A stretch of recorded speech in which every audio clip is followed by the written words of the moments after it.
Welcome guys, thank you for being here. So this is Storyset by FreePic, and a place where you can get already created illustrated characters that you can use to create whatever thing you want, most especially if you want to sharpen your animation skills, or you just want to create explainer videos, or whatever thing you really want to do. So in this video I show you how I do them. The files from Storyset are SVG files, so all you have to do is just download them by going to File, then Import, then allow Moho Studio to do its thing. One most important thing you have to keep in mind is that make sure that while importing, the consolidate layers is not ticked.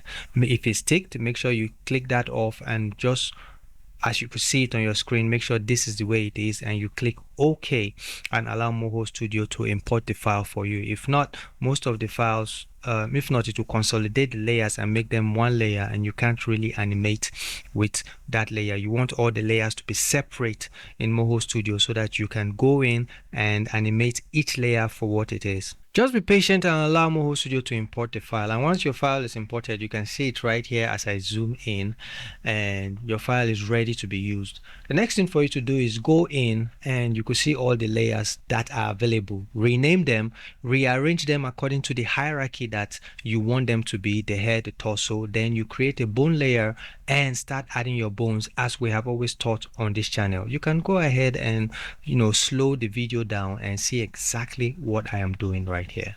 One important thing you should keep in mind is that the layers will not be arranged as perfectly as you may want it. So you have to go in and rearrange the layers to the way you want them to be, because these characters were illustrated by illustrators, and some of the shadows and some of the parts of the character may not be placed where you want them to be placed. So you have to align them properly so that your boning will be perfect. And once you have that arranged properly, you can go ahead and bone your character as perfect as you want, so that you have a wonderful animation at the end of the day.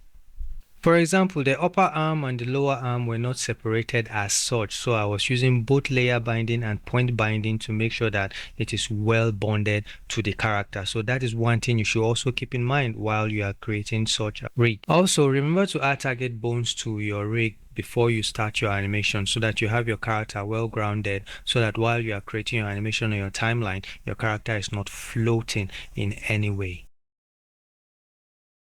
And if you don't know how to add target bones, I believe there's a video on this channel about target bones. Do check it out. And if you want further explanation on that, do let me know and I will help you do that.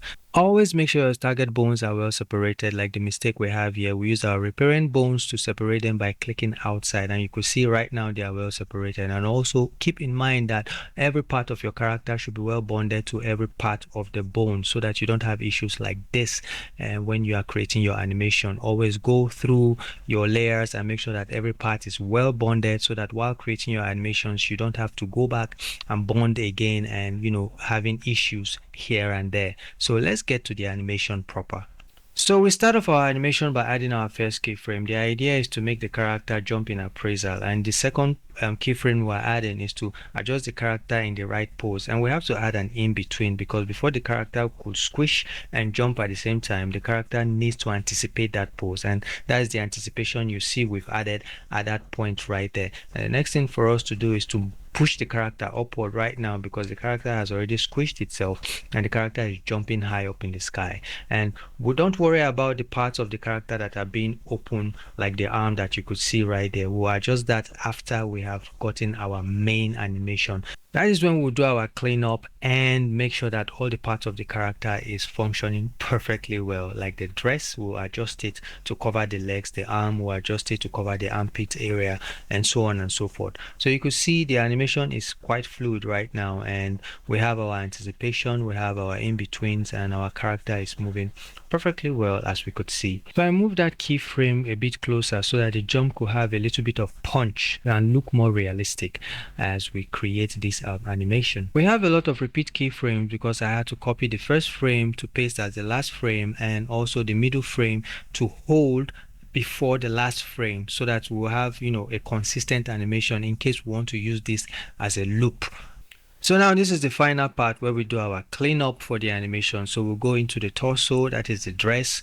We adjust it as the animation plays out. Also, we do the same thing for the arms. We adjust it as the animation plays out, as you could see what I'm doing exactly here. And this adjustment could be a little bit frame by frame, but hey, this is the way we have to make the animation look perfect, or at least look fair and better for the viewing audience. And the animation doesn't have to be super duper perfect, most especially if you are using this for like an explainer video. This is something that will just come up in like a second, but at least it needs to look real, it needs to look proper, it needs to look fluid at the same time. So you can see the dress is actually moving, and you can go ahead and adjust this as you want. And also keep in mind that you are also applying the principles of animation so that the follow through will be at least perfect enough to give the animation a really good look. So we adjust the dress, we adjust the arm. You can see the armpit is opening up, and we have to adjust that also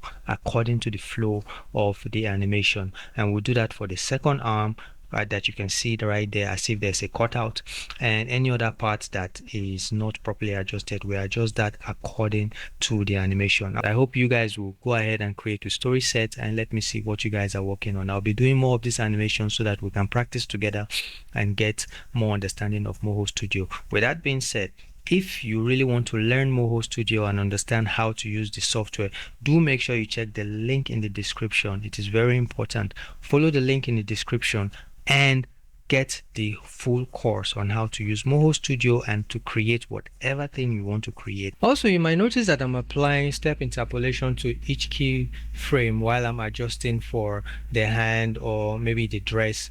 This is because I want it to hold a bit before it before it changes. Yeah, I think that's the right word. So sometimes you can apply this step so that it holds that particular keyframe before it changes, so that you don't have to adjust frame by frame, each frame as the animation plays out, so that it makes it easier for you, most especially if you want to apply the circle interpolation later to your animation. All right, so this is what we have. The character is jumping, and this is what the animation looks like. It's a bit sped up, but when it's slowed down, you could see how the original looks like. Let me know in the comments below if you will be using Storyset to create your animation. Let me know if this will be something you'll be looking at to start creating explainer videos or learn how to use Moho Studio and create better animation.